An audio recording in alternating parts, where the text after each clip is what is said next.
నీవేది అడుగుతావో అది నీకు దొరుకుతుంది. నీవు దీవెన అడుగుతున్నావా? దొరుకుతుంది. ఆశీర్వాదం అడుగుతున్నావా? దొరుకుతుంది.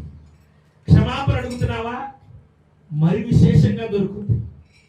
ప్రభు సన్నిధిలో ప్రభువా నన్ను క్షమించమంటే ఆశీర్వాదం ఎక్కువగా తొందరగా ఇస్తాడా? క్షమాపణ తొందరగా ఇస్తాడా? క్షమాపణ తొందరగా ఇస్తాడు.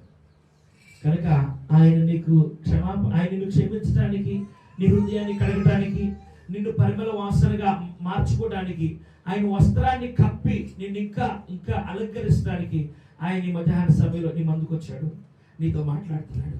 చక్కగా ప్రభు చెప్తున్న మాట ఏంటంటే, నీవేదడిగితే అది నీకు అనుగ్రహించబడాలంటే ఏమన్నాడు అక్కడ పైన? ఏమన్నాడు? మొదటి లైన్లో చదవండి. 22 ప్రియులారా 22 మనము ఆయన ఆజ్ఞలను గైకొనుచు ఆయన దృష్టికి ఇష్టమైనవి చేయుచున్నాము కనుక మనం ఏమి అడిగినను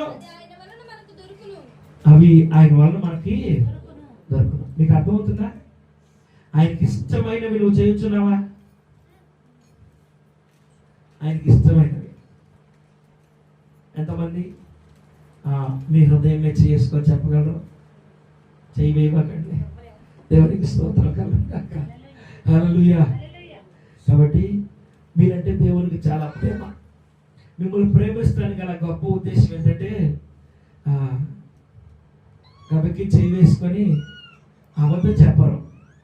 అందుకని దేవునికి మీరంటే ఇష్టం, మనం అంటే ఇష్టం కదా.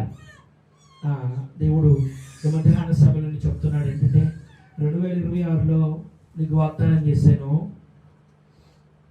ఆ వాగ్దానాన్ని నీవు పొందుకోవాలంటే నాకు ఇష్టమైనవి నువ్వు చేస్తే నీకు ఇష్టమైనవి నేను ఇస్తా. అదేనా ప్రభు చెప్తుంది. పెద్దగా గంభీరంగా నా స్పీడ్లో నేను చెప్పాలని ఉంది, కానీ నా గొంతు కొంచెం బొగురు పోయింది, చెప్పలేకుండా ఆపుకోలేకపోతున్నా మాట చెప్పేటప్పుడు. కాబట్టి నీకు ఇష్టమైంది దేవుడు నీకు సంవత్సరాలు అనుగ్రహించాలంటే, నీ ఆశ తీర్చాలంటే, నీ కోరిక తీర్చాలంటే, నీకు కావలసిన యావత్తును నీకు అనుగ్రహించాలంటే ఆయనకి ఇష్టమైనట్లుగా మనం బ్రతకాలి. చెప్పబడి హల్లెలూయా హల్లెలూయా హల్లెలూయా. ఆయనకి ఇష్టమైనవి చేసిన బాగా గుర్తుపెట్టుకోండి. ప్రతిరోజు గుర్తుపెట్టుకోండి. ఉదయాన్నే లేచినప్పుడు గుర్తుపెట్టుకోండి. ఏ రోజు నీకు ఇష్టమైనది కావాలో ఆ రోజు ఈ వాక్యాన్ని గుర్తుపెట్టుకొని ఆయనకి ఇష్టమైన పని చేసి, నీకు ఇష్టమైన పని చేసి